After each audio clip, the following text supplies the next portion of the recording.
Hello, and welcome back to another podcast. I am so excited and so lucky to have you here today. Thank you so much for being here. Today's podcast is primarily going to revolve around authenticity and how to really channel into that energy and how to find yourself within that. I think primarily when we live in a world where it's so easy to almost fall into voids of different personalities. In that sense, social media is a big depictor of our behavior a lot of the time. As you notice, our vocabulary changes with time, but primarily because of the influence of social media trends. So a lot of the time, our coherencies and our behaviors are actually depicted by what we consume. And I think that we tend to forget how important the consumption really transforms us. What we consume essentially evolves us and shapes us. I'm a true believer of what we consume, we become. If you sit and consume hours and hours of pointless knowledge, you are not truly evolving yourself and you're not pushing yourself into the growth you should aspire for. Essentially, when you are trying to discover your most authentic self, it can be very hard for a lot of individuals to do so because we're often consumed and constructed by what we consume in our daily lives. So when it comes to authenticity, I think it's important to really dig deeper and dig into our personalities a little more outside of what we consume and what really transforms our behaviors. I think from there, we can really understand who we are and what our most authentic energy is. Because once we discover that, we're able to bring a more enlightenment to the world. We're able to bring more positivity. We're able to bring more kindness and just higher energy into the world. And frankly, who wouldn't want to do that? So I think being able to discover that higher sense of self is truly evolutional, just not for yourself, but for everyone around you and for your environment. You really get to shift the environment around you. So in that sense, thank you so much for being here because it's so important to find your authentic self. And if I can share my discoveries and my authenticity, I would want to do it with you. So I think the first step to do this is truly understand how you can construct and discipline and master your emotions. I talk about this so highly because to me, emotional discovery and emotional discipline will take you the farthest in life. I think the gaps in which our society kind of holds itself upon, a lot of the gaps come from our lack of emotional discipline. We aren't taught it in schools. Most people are not taught by their parents because, once again, their parents most likely weren't taught themselves. A lot of the time, emotional discipline and emotional understanding only comes through experiences. And frankly, we're kind of diluted in our sense of experiences in life. So a lot of people don't really get that experience of understanding emotional discipline and how it really develops your resiliency and develops you as a person. So truly, if I could suggest one thing, emotional discipline. This is a state of understanding what emotional gravitations, what stems your patterns, your triggers, your routines, what truly, ticks you off, and understanding that you can detach yourself from these things. So almost in a sense, a law of detachment is also another thing that brings into authenticity, and it links back to being able to emotionally detach yourself from feelings. For instance, anger and just jealousy and a lot of these bitter emotions, when you learn to detach yourself from that, you are actually becoming more authentic in your energy because all of these bitter emotions are not an actual depictor of who you are as an individual. They change you for sure, and a lot of people allow these emotions to define us, but they shouldn't because emotions is what everyone goes through. However, there was a quote that I heard from Seneca that it is not the circumstance, but the reaction that defines who you are. And I could not agree more.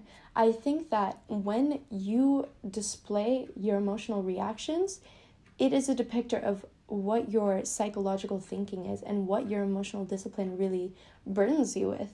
So to have that ability to detach yourself and to strictly discipline yourself, to understand how to approach these situations with resiliency.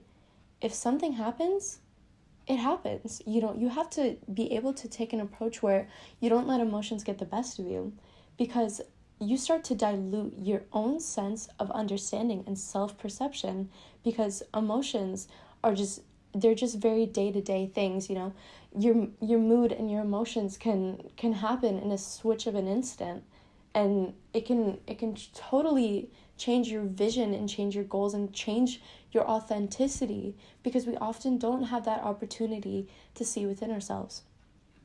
So if one thing I would highly suggest is understanding what personal emotional triggers happen for you, like what gets you upset, what gets you like feeling just all these emotions, like what are your biggest and strongest emotions that dominate you, and how can you tackle that on?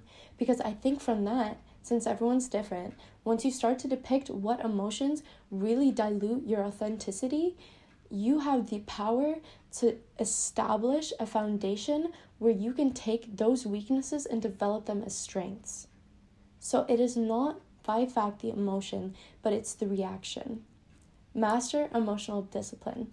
That's, I think, the first step to finding your authentic self. The other thing I would say for authenticity, as we mentioned before, detachment. Being able to detach yourself from scenarios and from situations and from materialistic things allows you to be more soulfully present when in yourself. Instead of letting other things, external validations, define you, you let your own soul and your own heart and your own intentions define you. And that's where you get more authentic from the soul. A lot of people determine their authenticity by what they wear, what they do, their successes, their careers. But what if we took all of that away? Who would you be at the end of the day? Would you be your most authentic self? Of course, experiences do define you, and your traumas and your experience, everything really captivate your character, but who are you at the end of the day? What is your soul craving for? What are the things that you want to accomplish, and what are your biggest dreams? I think when you get authentic with yourself, you start to understand that. In that sense, also, when it comes to authenticity, never, ever, ever change your authenticity for another person. And I mean that in a sense that the whole concept of this, do not change yourself. I think that is such a flawed concept because it could be so misinterpreted. I think you should always be striving to change yourself. You should always be open-minded to hearing how other people's depictions of you can help you grow, because I think that truly, if we dilute ourselves to only our perception of ourselves, it becomes almost narcissistic. We don't really get that sense of growth.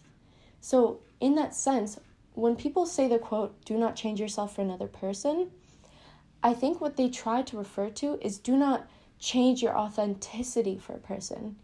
In my sense, I believe if you're truly looking to magnify yourself, to find your crowd, to find your people, to find who is truly emotionally and spiritually on the same plane as you, I think from that state, do not fake your authenticity. Do not alter your authenticity. In that sense, when talking to people, don't try to fake who you are as a person, what your actual dreams and intentions and enlightenments are.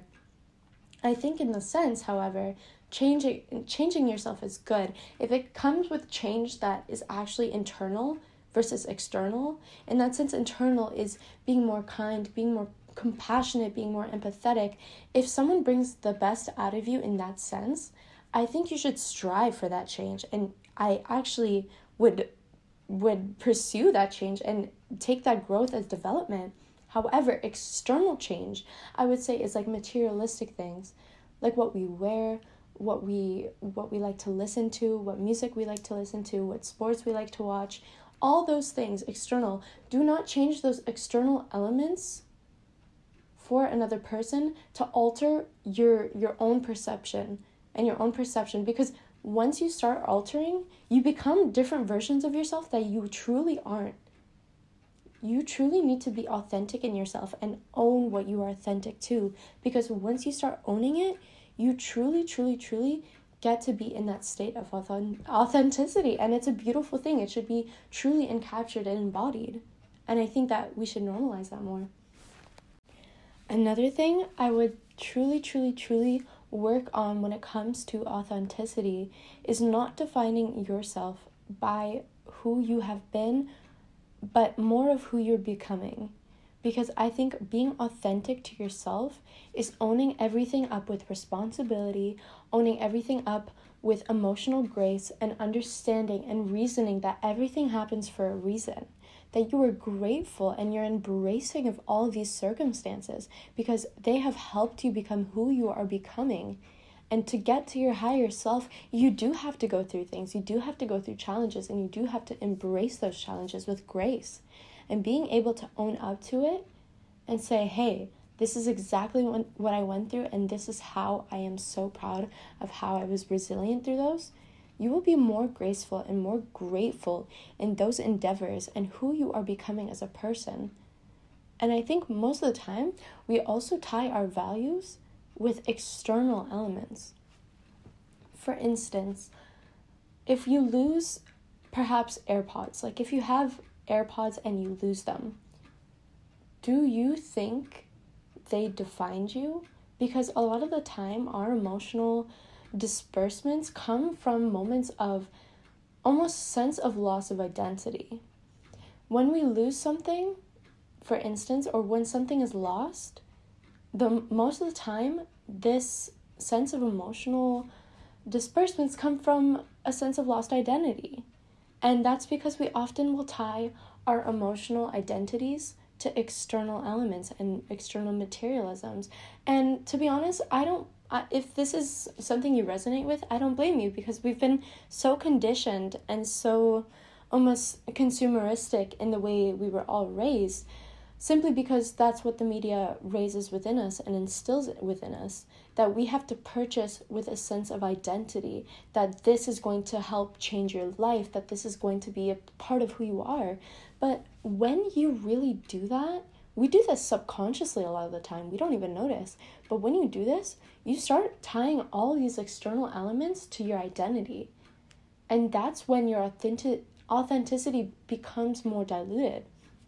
Because not only are you tying your truest self with things that are just materialistic, you're almost taking a sense away from your soul. And I think when you step back from it all, anything that is materialistic in your eyes and your hands and everything that you own, they should not define you. They should not.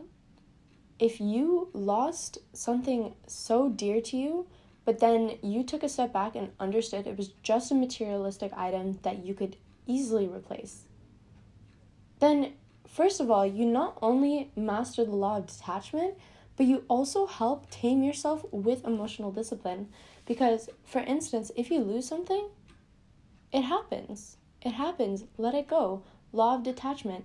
You simply seek and understand that there's some sort of growth, there's some meaning behind it, and that it's okay to let it go, and that we have to take some losses in life. Life can't be completely linear and just wins.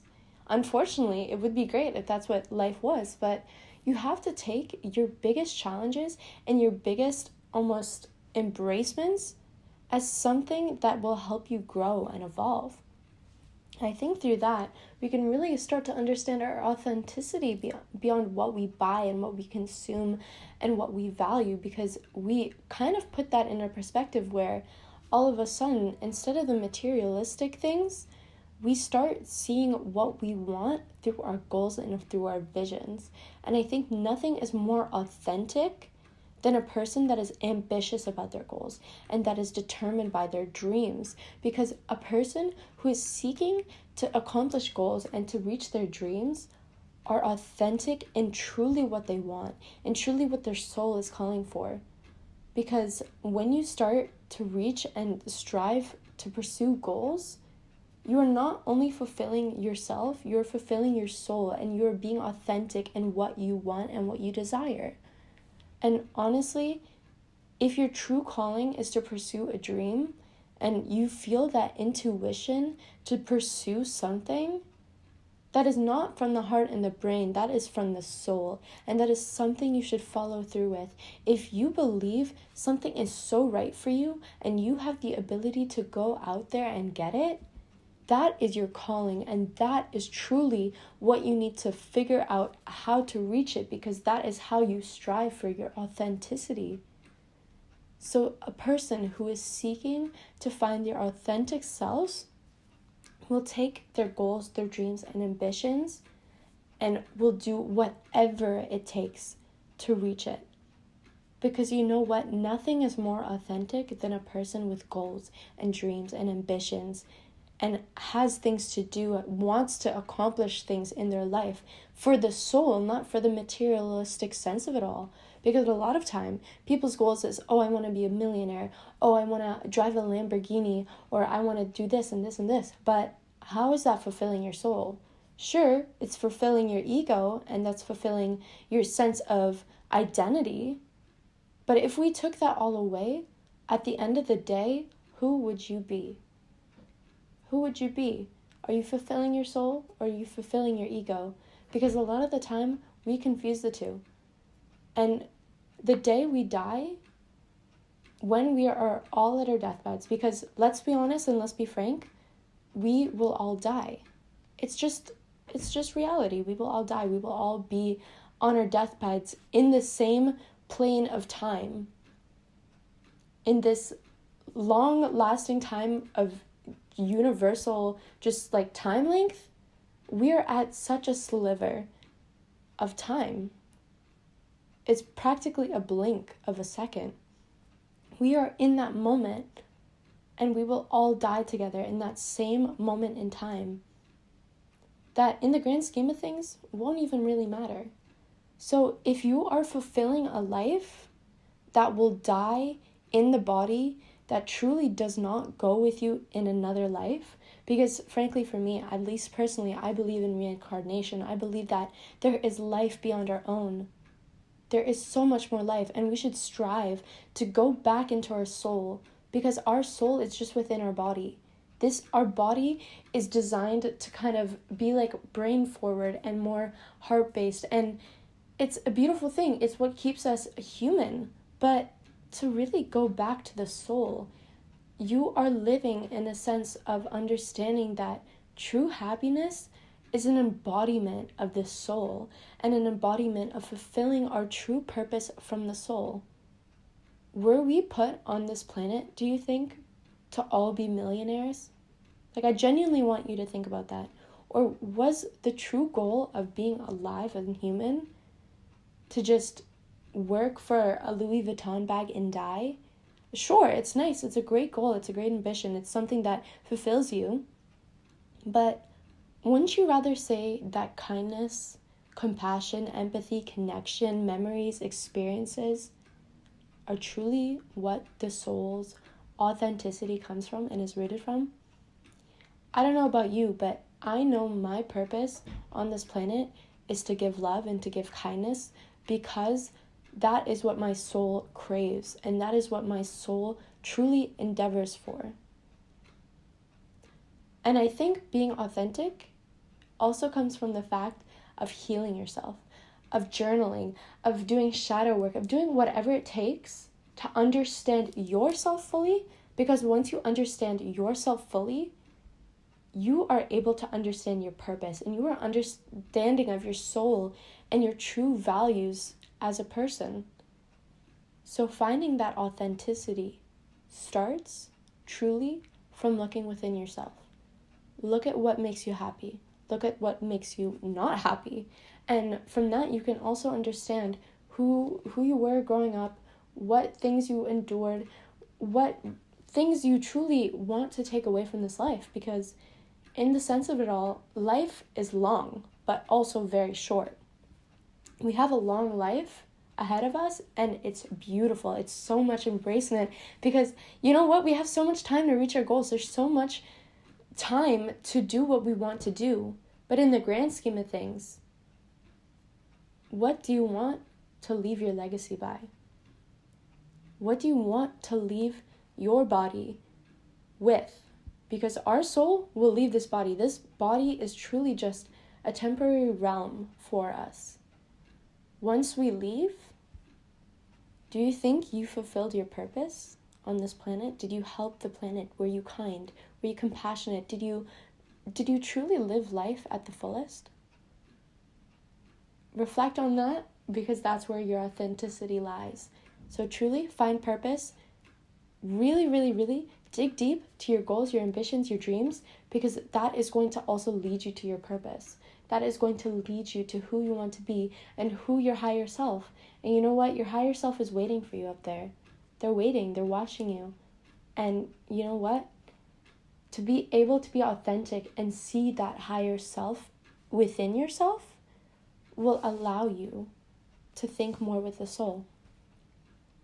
So truly, truly, truly, I am so blessed and so thankful that you got to spend some time with me today, kind of just talking about authenticity and just being graceful, and so grateful for everything in life.